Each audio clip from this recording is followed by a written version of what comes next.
thing that I really, really still struggle with, and I think that you will be able to, recognize this feeling as well, is trying to help someone that does not want to be helped. It's a very shit feeling. It's even shitter for actually the guy who was in the position. But I will try to explain to you why you should try to refrain from doing this practice, trying to save someone who's not trying to be saved. So in my instance, my dad was always on my fucking ass, on my throat. When I was younger, I was a fat kid, dude. I'm not even lying. I was like a balloon. I'll put a fucking picture up here. I was very, very fat. And the thing is, I didn't even really care. I really, really enjoyed eating food, dude. It's crazy. So I would come home.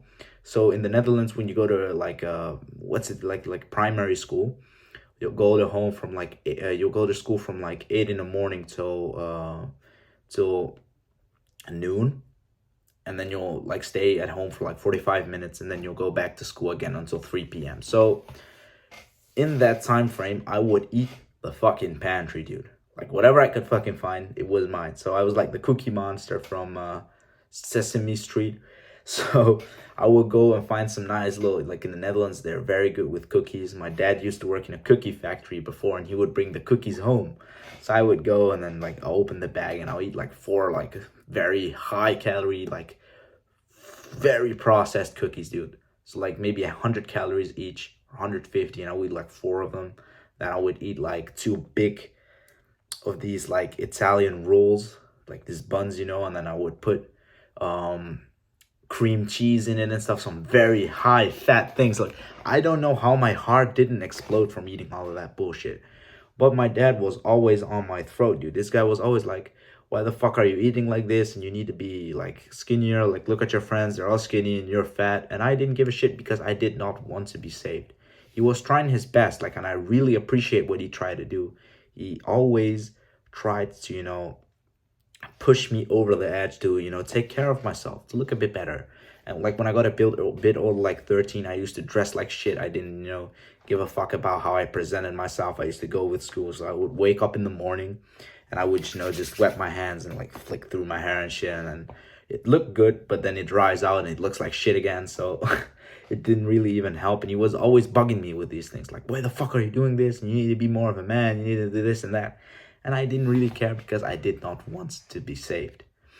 And now I've made some pretty good progress. I'm very proud of myself, but we're always continuing to achieve our mission, to achieve our goals. And you'll find yourself when you're in the same situation like me, you're improving yourself. You will find situations where you will try to, bring your friends, relatives, family, whatever. You will try to bring them with you along the journey, but they don't care for it. And you spend a lot of energy trying to persuade them, telling them it's good for this and this and this, but they don't really want to listen to you. And that's really a problem, isn't it? And I know it's very frustrating. I really struggle with this a lot. There's a particular person that I'm always trying to get on to self-improvement. I'm not going to disclose the name or who it is exactly, but I feel really bad for his situation from my perspective, but he doesn't feel the same way about it itself, like himself. So I am trying to save someone who does not want to be saved. And this is a bit rough, but I could give you a situation where this is comparable to. So say your best friend does not know how to swim, and he is in like a lake and he's doing all the crazy movements. When you go to save him, there's a big chance that he's so panicked that he will kick you underwater, meaning that you'll both drown. Look this up, it's true. When you try to save someone who can't swim, there's a pretty big chance that if you don't know what you're doing with regards to, life saving, lifeguard in the swimming pool, there's a big chance that you'll drown as well, and then you'll both drown. So that is the analogy that you have to think about. So you're trying to put someone on self-improvement who does not want to be on self-improvement, but in return, you're wasting your valuable energy and time on this person, not improving yourself, which means that you are hurting yourself. You are drowning. I am drowning. I am drowning every time when I try to get this particular person to come with me to the gym. He doesn't want to come. But I waste maybe like 30 minutes trying to persuade him to come because it hurts me deep down, but he doesn't give a shit. Soon enough, I bet you he will be on self-improvement and I can take this guy to the gym. So the mentality to have with this thing is, does he want to be saved? Yes, no, no. Leave it. As bad as it sounds, leave it and it will come on its own. When the time is right for this guy who we are trying to save, he will come to you with advice and then you can provide the hand to help him, to drag him out of the thing. You'll throw like the lifeguard round and he'll put it around his belly and everything will be fine. But if he does not want to be saved, don't waste your energy and time because you will hurt your own improvement. If he wants to be saved and you're absolutely sure, then of course spend a little bit of time, an hour a day perhaps, like instructing this guy, guiding it, being the role model that you need to be.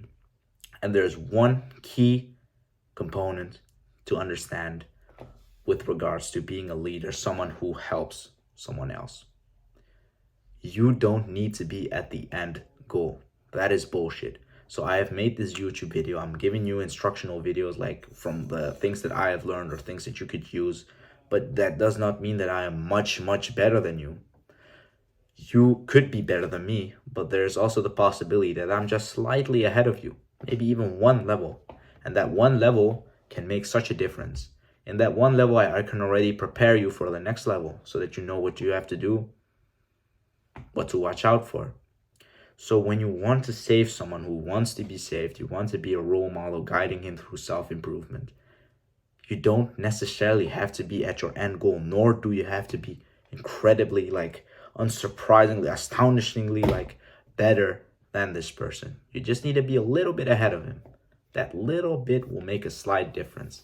And the difference is such slight and it's such enough that it's a big difference. So I don't know why I call it a slight difference, but you only need to be slightly ahead of the person you're trying to help, and it will make such a significant difference on his life because you already know what to expect, what to do, what not to do.